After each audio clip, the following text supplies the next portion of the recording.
Inahahalintulad ba ni VP Sara ang kanyang ama kaya sa yumaong Ninoy Aquino?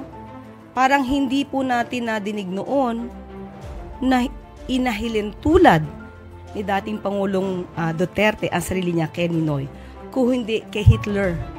Meron po siyang sinabi mismo, sinabi pa niya dito, and I quote, Hitler massacred 3 million, actually it's supposed to be 6 million Jews. Now there is 3 million, what is it? 3 million drug addicts in the Philippines. There are.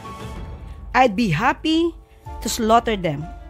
At least if Germany had Hitler, the Philippines would have me. So napakalayo pong ipakumpara ang sarili o ikumpara ang dating Pangulong Duterte kay Ninoy Aquino na hindi nagkaroon ng anumang record ng mass murder or crimes against humanity.